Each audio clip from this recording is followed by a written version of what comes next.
आताची ह्या क्षणाची एक मोठी बातमी आपण बघतोय। एकनाथ शिंदेंची मुख्यमंत्री करण्याची मागणी अमित शहांनी फेटाळून लावलेली आहे। खासदार संजय राऊत यांनी हा मोठा गौप्यस्फोट केलाय। शिंदेंची शिवसेना भाजपमध्ये विलीन करा अशी सुद्धा शहांनी शिंदेंना सांगितलं होतं आणि असा सल्ला शहांनी शिंदेंना दिल्याचं राऊतांनी म्हटलंय।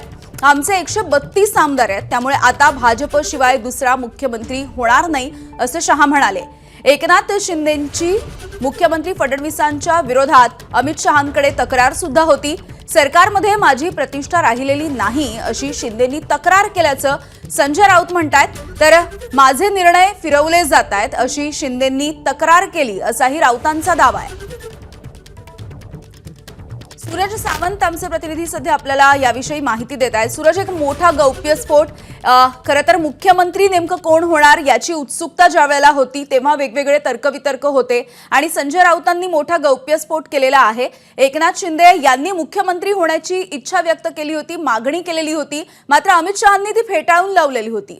यामिनी, नक्कीच आपण पाहतोय की खरं तर पहिल्या दिवसांपासून संजय राऊत हे एकनाथ शिंदेंवरती अनेक टीका टिप्पणी करताना पाहायला मिळतात। वेगवेगळे दावे देखील करतात। यातील अनेक दावे फोल देखील जरी ठरले असले तरी रोकटोक मधून जी राऊतांनी भूमिका मांडलेली आहे की 22 फेब्रुवारी रोजी वेस्टिन हॉटेलमध्ये अमित शहा आणि संजय राऊत यांची जी भेट झाली होती त्यातले अनेक संवाद हे आता राऊतांनी आपल्या रोकटोकमधनं मांडलेले आहेत आणि त्यामध्ये प्रमुख मागणी जी होती ती म्हणजे आता माझं महत्त्व हे कुठेतरी कमी केलेलं आहे असं शिंदेंनी अमित शहांकडे तक्रार केलेली आहे। तर दुसरीकडे पुन्हा एकदा मुख्यमंत्रीपदी माझी वर्णी करावी अशी देखील मागणी एकनाथ शिंदेंनी अमित शहाकडे केलेली आहे। हे सगळे दावे फेटाळून जरी लावले असतील, अमित शहा यांनी फेटाळून लावलेले आहेत, तर दुसरीकडे बहुमत आमच्याकडे आहे, सत्ता आमचीच राहणार आणि मुख्यमंत्री हा देखील भाजपचाच राहणार असा देखील या संवादातनं अमित शहा यांनी स्पष्ट केलेलं आहे। दुसरीकडे वारंवार या ठिकाणी माझ्यासह माझ्या आमदारांना कुठेतरी साईड कॉर्नर केलं जात असल्याचा दावा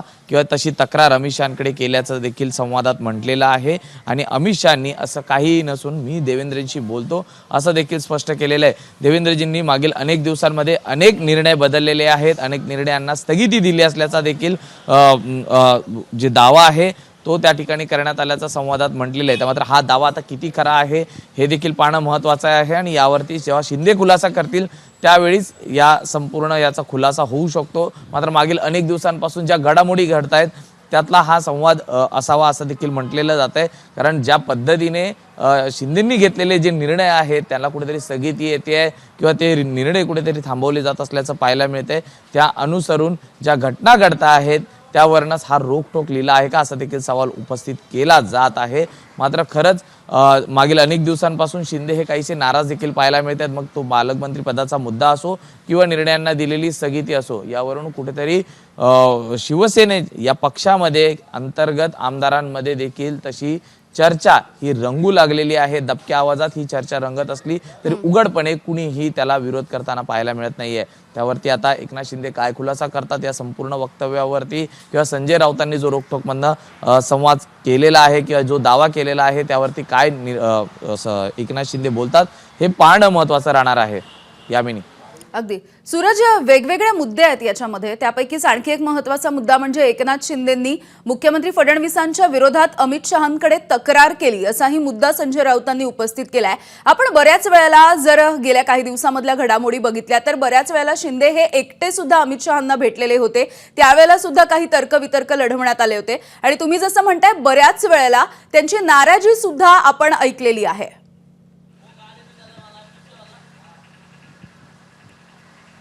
यामिनी, पालकमंत्री पदाचा मुद्दा असो, निर्णयांना दिलेली स्थगिती असो किंवा वेगवेगळ्या निर्णयांबाबत स्वतः एकनाथ शिंदे हे थेट अमित शहांशी भेटत होते। कारण आतापर्यंतच्या या भेटींमध्ये देवेंद्र फडणवीस हे मध्यस्थीला असायचे, मात्र आता एकनाथ शिंदे थेट अमित शहांच्या भेटीला जातात, दिल्लीवारी करतात आणि यातूनच हे संपूर्ण चर्चा ही रंगू लागलेली आहे।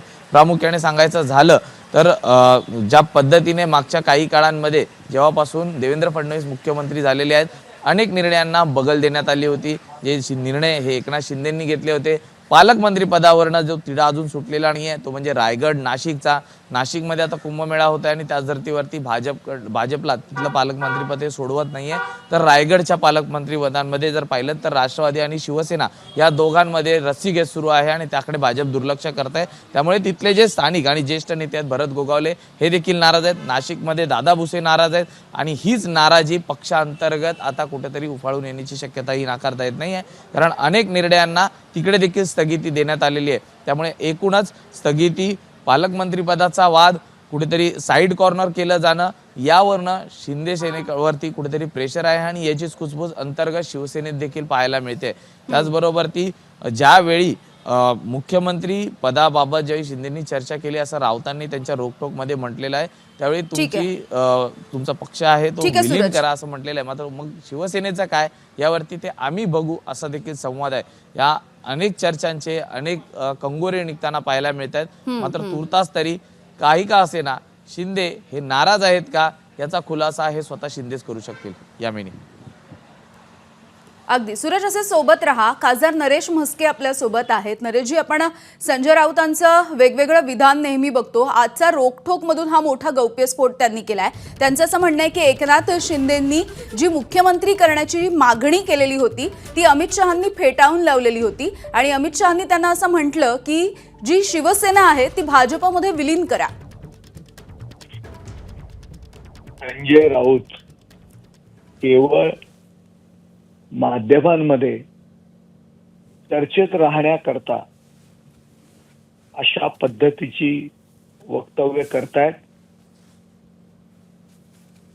संजय राऊत यांनीच सम्राट शिवसेना प्रमुख माननीय बाळासाहेब ठाकरे यांनी जो पक्ष हिंदुत्वाच्या तत्वांवरती स्थापन केला, पुढे त्याची घोडदौड कायम ठेवली, तोच पक्ष सोनिया गांधी यांच्याकडे गहाण ठेवला होता केवळ खुर्ची करता। तो शिवसेना पक्ष हिंदुत्वाच्या विचाराकडे नेण्यासाठी एकनाथ शिंदे यांनी मोठं पाऊल उचललं। त्यामुळे संजय राऊत यांनी जे काही अकलेचे तारे तोडलेले आहेत ते केवळ स्वतःला माध्यमांमध्ये चर्चेला ठेवण्याकरता ठीक आहे अशा पद्धतीची वक्तव्य संजय राऊत करतायत। कारण उभाटा संपूर्णपणे संपण्याच्या मार्गावर आलेला आहे।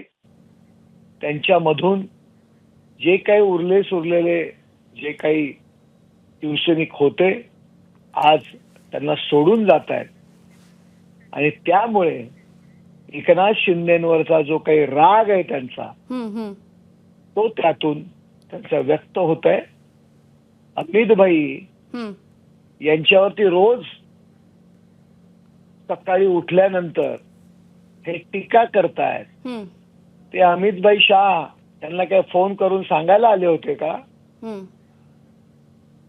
केवळ एकनाथ शिंदेविषयी असलेला मत्सर आणि आता जे शिवसैनिक जे उभाठामध्ये होते ते आता सोडून चाललेले आहेत, त्यांना थांबवण्याकरता अशा पद्धतीची वक्तव्य संजय राऊत करत आहेत। ठीक आहे नरेशजी, तुमचा मुद्दा लक्षात आला, धन्यवाद तुम्ही बातचीत केलीत यासाठी। आपल्यासोबत राजकीय विश्लेषक रविकिरण देशमुख सर आहेत। रविकिरण सर, गेल्या काही दिवसांमधली एकूणच राज्यामधली राजकीय परिस्थिती आपण पाहतोय आणि वेगवेगळे गौप्यस्फोट होताना दिसतात। संजय राऊतांनी म्हटलेलं आहे की एकनाथ शिंदे यांनी मुख्यमंत्री होण्याची इच्छा बोलून दाखवली होती, तशी मागणी केलेली होती, मात्र अमित शहांनी ती फेटाळलेली आहे आणि याचं विश्लेषण असं अपेक्षित आहे की गेल्या काही दिवसांमधल्या ज्या घटना आहेत म्हणजे पालकमंत्री पदावरून झालेलं मग रस्सीखेच असेल किंवा कालच ज्या पद्धतीने फडणवीसांनी शिंदेंच्या काळामधलं आरोग्य विभागाचं जे कंत्राट आहे त्याला स्थगिती दिलेली आहे, असे अनेक मुद्दे जर आपण हे बिंदू जर जोडून पाहिले तर ही नाराजी आणि ह्या दोन पक्षांमधलं जी रस्सीखेच आहे ती आपल्याला दिसायला लागलेली आहे स्पष्टपणे।